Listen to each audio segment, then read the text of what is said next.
یانگ فور ایور نوشته دکتر مارک هایمن که شاید خیلیاتون بشناسیدش. این کتاب در مورد طول عمر و مخصوص آدم‌هاییه که اهداف بزرگ و مهمی دارن، آدم‌هایی که قدر لحظه به لحظه زندگیشون رو میدونن. اگر تو هم جزء این دسته از آدم‌ها هستی، بریم که این کتاب جذاب و مهم رو با هم دیگه مرور کنیم. آیا فکر میکنی که بیماری و مرگ اتفاقایی هستند که از قبل برنامه‌ریزی شدن؟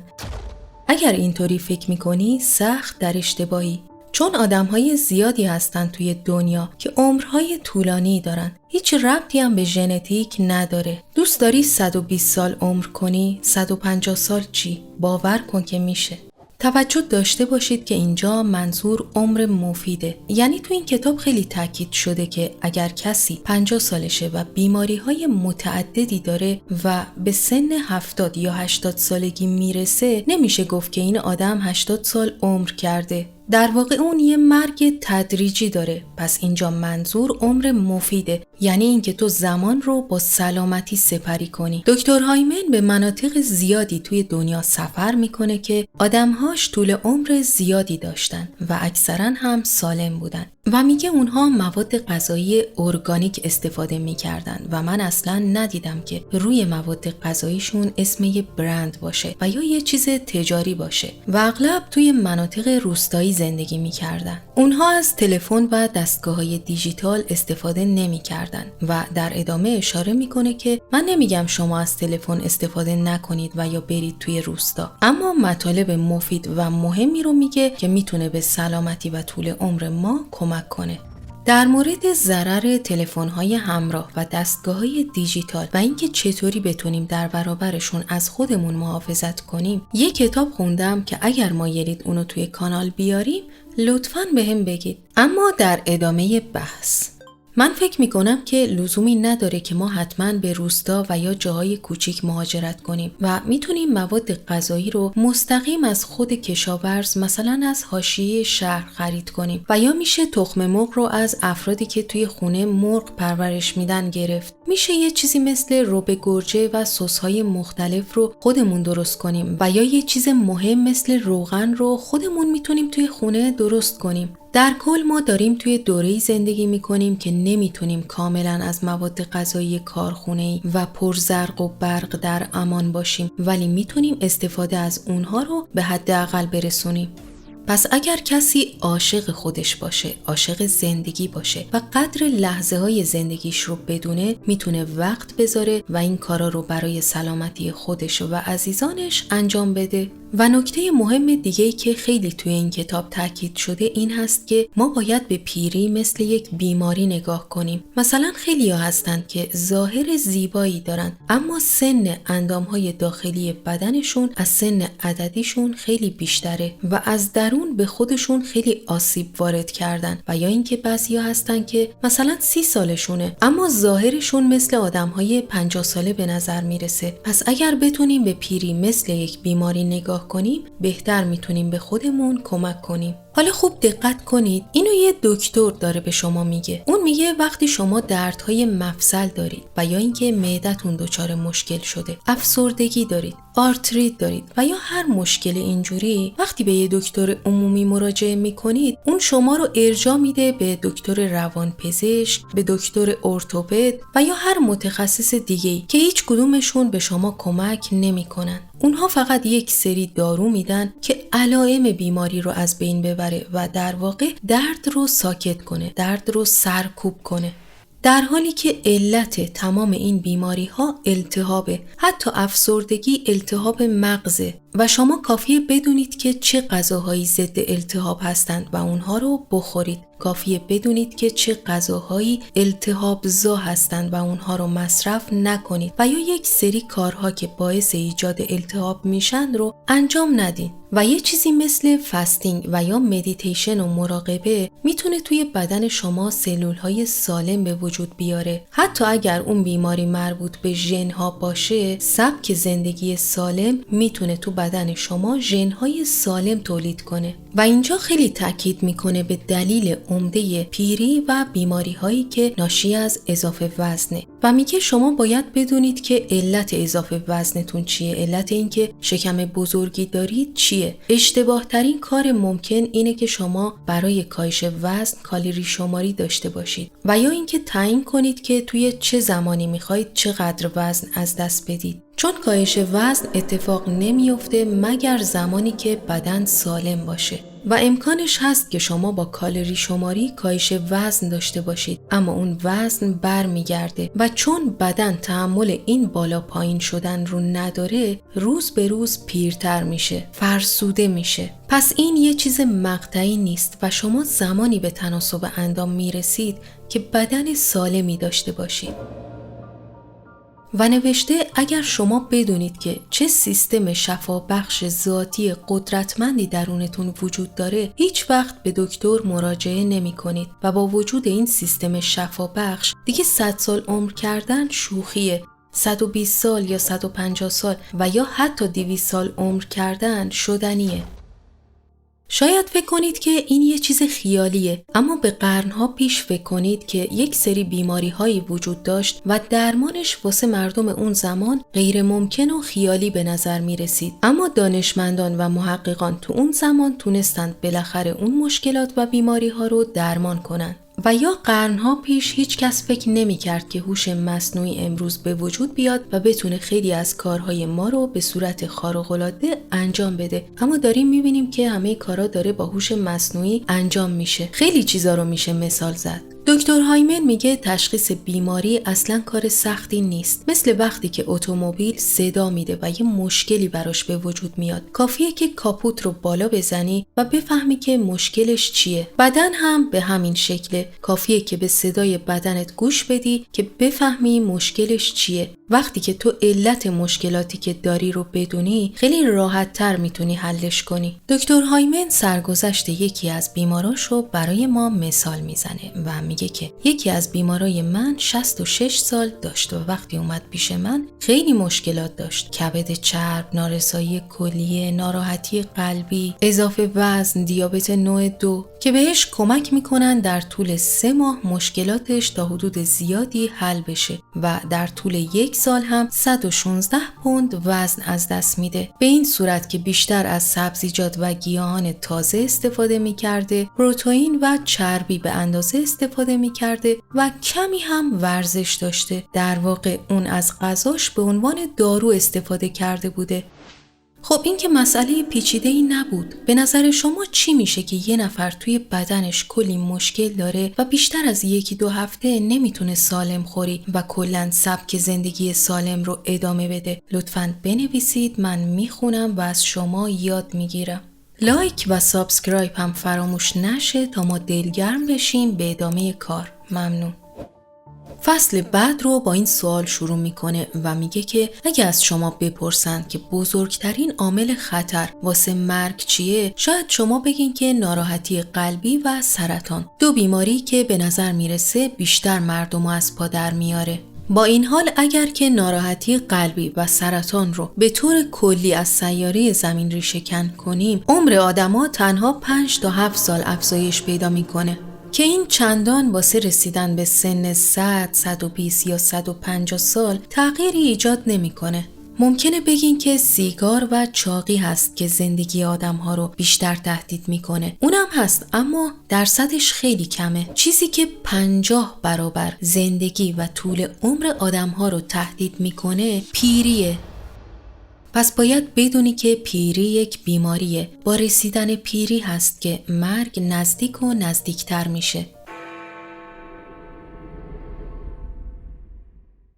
و علائمش این چیزاییه که الان میخوام بهتون بگم. خستگی، سطح تناسب اندام ضعیف، خواب ضعیف، انواع دردها، کاهش جنسیت، از دست دادن عضلات، بدتر شدن بینایی و شنوایی، مشکلات گوارشی و از دست دادن حافظه. اینها علائم اولیه هشدار دهنده پیری هستند به عنوان یک بیماری که فرق نمیکنه تو چه سنی هستی. اگر این علائم رو داری باید بترسی. نوشته که بدن مثل خونه است. خونه بعد از یه مدت نیاز به تعمیر داره. وسایل خونه خراب میشه. دیوارا خط میافتن. نیاز دارن که دوباره رنگ بشن. دستگیره‌های در خراب میشن. کمودا خراب میشن و باید تعمیرشون کنیم. و بعد از اینکه تعمیر شدن نیاز به چی هست؟ نیاز به مراقبت هست. بعضی از آدم‌ها یه مدت لایف استایل سالم دارن و بعد که میرن دکتر و میبینن نتایج آزمایش‌ها خوبه، دوباره زندگی غلط رو شروع میکنن و این از هر چیزی برای بدن خطرناکتره. من اینو توی این کتاب و توی کتاب‌های متعدد دیگه هم خوندم که بدن تحمل این بالا پایین شدن رو نداره. بدن نیاز به نظم داره، نیاز به انسجام داره و با این بالا پایین شدن فرسوده میشه و حتی بیمارتر از قبل میشه.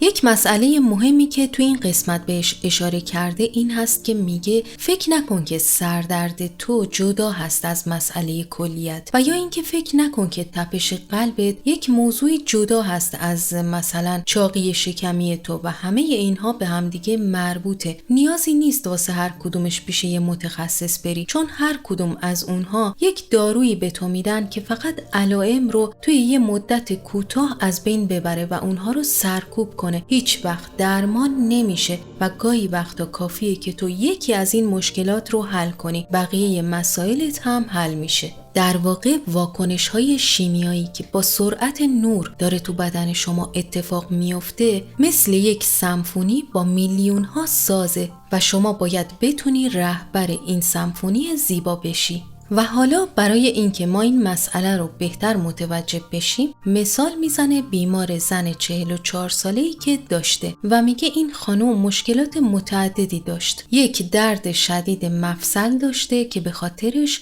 داروی سرکوب کننده سیستم ایمنی قوی و گرونی مصرف میکرده. مشکلات دیگه‌ای مثل رفلاکس معده، میگرن، افسردگی و اضافه وزن هم داشته. این خانم به خاطر مشکلاتش پیش متخصصهای زیادی میرفته. واسه میگرنش داروهای خاص خودشو مصرف میکرده، واسه افسردگی پیش روانپزشک رفته بوده و واسه رفلاکس معده‌اش دکتر بهش داروهای کاهش دهنده اسید معده داده بوده. دکتر هایمن میگه من بهش گفتم که نیازی نبود که واسه هر کدوم از این مشکلاتت پیش متخصصهای جدا بری، چون دلیل تمام مشکلات تو التهابه. حتی افسردگی تو نشون دهنده التهاب مغزه. و میگه با چند تا سوال ساده که ازش پرسیدم فهمیدم که ریشه تمام این مشکلاتش توی رودشه، چون 70% ایمنی بدن توی روده است. و این از جایی شروع میشه که شما به محض اینکه یه سردرد کوچیک سراغت میاد مسکن میخوری، به محض اینکه عفونت میگیری سری آنتی بیوتیک میخوری، چون این داروها سلولهای روده و کل دستگاه گوارش رو تضعیف میکنه و برای درمان این خانم شروع میکنن و غذاهایی که واسه معده و دستگاه گوارش خوب نیست رو حذف میکنن، مثل انواع قند و کربوهیدرات، مثل لبنیات. و با سبک زندگی سالم بعد از 3 ماه کم کم داروهاشو قطع میکنه و خوب میشه. نویسنده میگه کسی که بیماری‌های این خانم رو درمان کرد من نبودم، بلکه سیستم درمانگر قوی بدن خودش بود که با یک سری تغییرات روشن شد و بهش کمک کرد. این سیستم درمانگر رو همه ما داریم، کافیه که فکر کنیم و به موقع ازش استفاده کنیم. ما به دلیل پیر شدن دست از بازی نمی کشیم، ما پیر میشیم چون دیگه بازی نمی کنیم. حالا مسئله ژن‌ها. دی ان ای شما مشخصه و شما از پدر و مادر مشخصی آمدید. آیا میشه گفت که هر چقدر که اونها عمر کردن شما هم عمر میکنید و دیگه نمیشه عوضش کرد؟ اگر اینطور فکر میکنی اشتباهه، چون آزمایش‌هایی انجام شده، آزمایش‌های طولانی و سنگین که میگه دی ان ای شما قابل تغییره. یک سری حرف‌ها و جملات و چیزهای پیچیده و علمی اینجا نوشته که من از گفتنش صرف نظر میکنم، اما نتیجه این که تغذیه شما، روابطتون، خواب، استراحت، افکار و هر چیزی که شما در طول عمرتون باهاش سر و کار دارید میتونه دی ان ای شما رو تغییر بده. حتی یک آغوش ساده، یک نوازش و محبت یک نوزاد، و در مقابل یک بغض و خشم. همه اینها میتونه دی ان ای شما رو تغییر بده. پس این تو هستی که کتاب زندگی خودت رو مینویسی. فرق نمیکنه چند سالته، هیچ وقت دیر نیست. میتونی شروع کنی و یه داستان بنویسی، یه داستان پر از جنب و جوش، پر از عشق، فعالیت، پر از طول عمر و آری از هر بیماری. یکی از چیزهای مهمی که تأکید کرده میتونه پیر شدن شما و پیر شدن اندامهای داخلی بدنتون رو سرعت بده، مقدار زیاد قند و انسولین توی خونه و اشاره میکنه به آرد، به انواع کربوهیدرات که میتونه باعث التهاب توی بدن شما بشه. التهاب که سرمنشأ انواع سرطان هاست و به تبع باعث کاهش طول عمر در شما میشه. نوشته غذای شما باید اول شامل انواع سبزیجات باشه و تا جای ممکن تازه، سبزیجات و گیاهان مفید و متنوع و تازه. بعد از اون چربی‌های مفید و پروتئین به اندازه و در نهایت خیلی خیلی کم میوه، چون کبد انسان تحمل بیش از 10 گرم قند رو نداره. و بعد از اون میرسه به اتوفاژی. اتوفاژی یعنی این که بدن شما سلولهای معیوب و ناکارآمد رو از بین ببره و سلولهای جدید متولد بشه و این به دست نمیاد مگر با روزه و ورزش، روزه آب. و حالا اگر زندگی شما جوری هست که نمیتونید روزه داشته باشید، حداقل نوشته هفته یک بار توی زندگیتون روزه داشته باشید.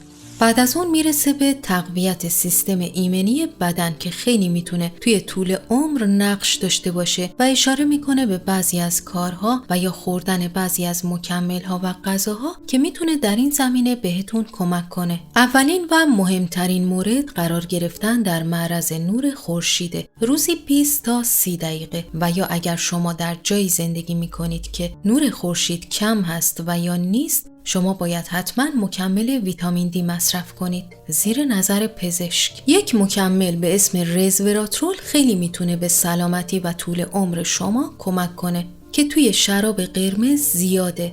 وقتی مردم قدیم ها شراب قرمز زیاد استفاده میکردن، طول عمر هم داشتن، اما تاکید میکنه که اون موقع بقیه مواد غذایی هم ارگانیک بودن و همون شراب قرمز هم ارگانیک بوده. اما اگر بخواید الان با وجود غذاهایی که اصلا ارگانیک نیستن و سالم بودنشون شک برانگیزه، یعنی همه چی بخورید و مثلا یک لیوان شراب هم بخورید، این نمیتونه برای شما مفید باشه و بهتره که از مکمل رزوراترول کمک بگیرید. زردچوبه و زنجبیل دو ماده‌ای هستند که خیلی میتونن به تقویت سیستم ایمنی بدن کمک کنن، اما نکته‌ای که هست، زنجبیل باید تازه مصرف بشه، به صورت خشک و پودر شده به درد نمیخوره. و یا زردچوبه شما نباید از بیرون پودر شدهشو بگیرید چون مطمئن نیست، و یا اینکه نباید پودر شدهشو نگه دارید، این تولید سم میکنه. باید همون لحظه‌ای که میخواید استفاده کنید خودتون توی خونه پودر کنید. و یا اینکه اگر زردچوبه رو میریزید توی غذایی که 3 یا 4 ساعت روی گاز میمونه، این هم به درد نمیخوره، چون گفتیم چی؟ گفتیم که قند و انسولین زیاد توی خون باعث پیری میشه، باعث التهاب میشه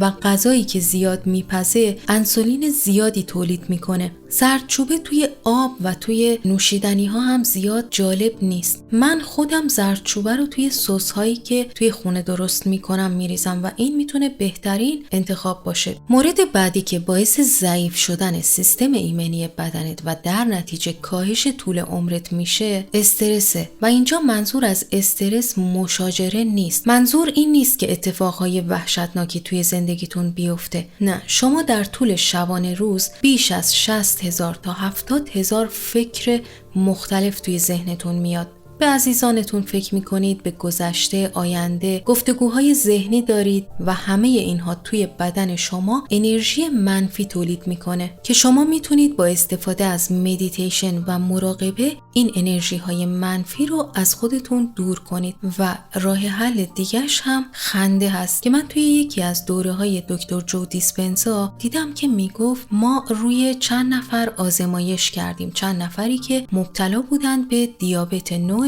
2 و توی یه اتاق اونها رو قرار دادیم و براشون فیلم‌های خنده‌دار پلی کردیم و بعد از 1 ساعت متوجه شدیم که توی بدن اینها ژن‌های سالم متولد شد. آیا شما از دوره‌های دکتر جو دیسپنزا استفاده کردین تا الان یا نه؟ براتون فایده‌ای داشته؟ چون من خودم استفاده کردم و واقعا تاثیر فوق‌العاده‌اش رو دیدم. اگر استفاده کردین و تجربه کردین برام بنویسید. اگر میخواید بگید که یک قسمت توی کانال با شما به اشتراک بذارم. تأثیر ورزش رو نمیشه نادیده گرفت، اما اگر شما به هر دلیلی نمیتونید ورزش کنید، همین خنده‌ای که چند دقیقه پیش ازش صحبت کردیم خیلی خوب میتونه جایگزین ورزش برای شما باشه.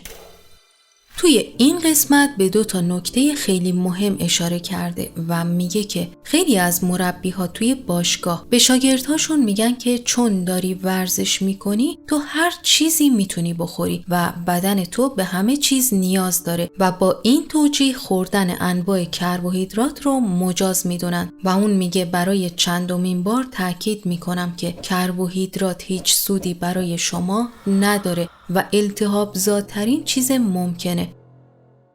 و مورد دوم، اون میگه وقتی که میگیم شما با مدیتیشن و حال خوب میتونید زندگیتون رو عوض کنید و میتونید سلولهای سالم توی بدنتون بسازید، به این معنی نیست که شما همه چیزای مضر رو بخورید و هر کاری که دوست دارید انجام بدید و بگید که من اینا رو با حال خوب انجام میدم پس مشکلی برام ایجاد نمیکنه. مثل این میمونه که شما خودتون رو از یه دره پرت کنید در حالی که میدونید اون دره خطرناکه و بگی که من حال خوب دارم، من با حس خوب میپرم، پس طوریم نمیشه. پس اینم توجه داشته باشید.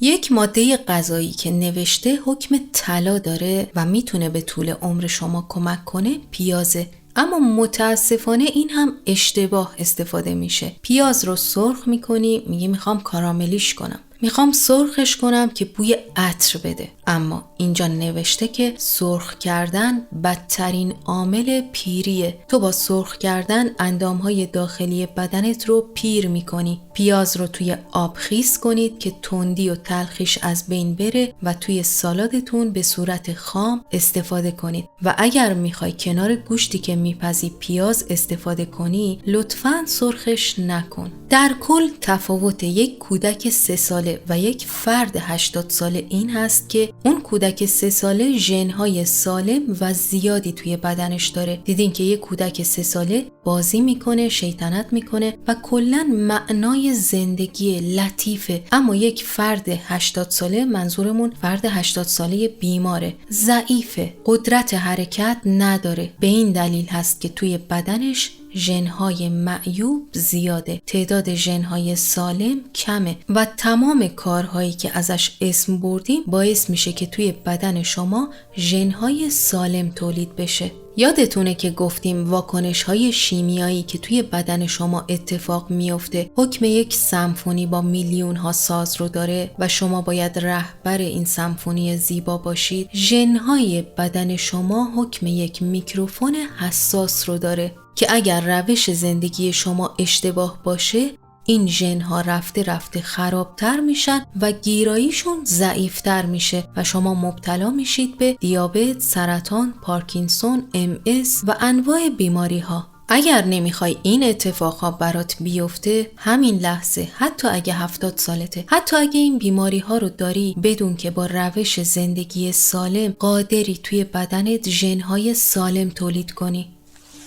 یه نکته مهم این که نوشته بعضی از مولکول‌های قند توی شیر مادر برای نوزاد قابل هضم نیست و این به خاطر قند و کربوهیدراتیه که مادر خورده. حتی به خاطر قند و کربوهیدراتیه که مادر قبل از بارداری خورده. به خاطر آنتیبیوتیک‌ها و داروهایی که مادر قبل از بارداری مصرف کرده. پس این که میگید بچه است، بذارید بخوره، باید برنج بخوره، باید نون بخوره، باید شیرینی بخوره، نیاز داره، تو سن رشده، اینا رو فراموش کنید. تأثیر غذای ناسالم و زندگی اشتباه از وقتی که ما جنین هستیم روی ما تأثیر میذاره. پس لطفاً این ویدیو رو به اشتراک بذار با کسی که فکر میکنی بهش نیاز داره و واسط عزیزه.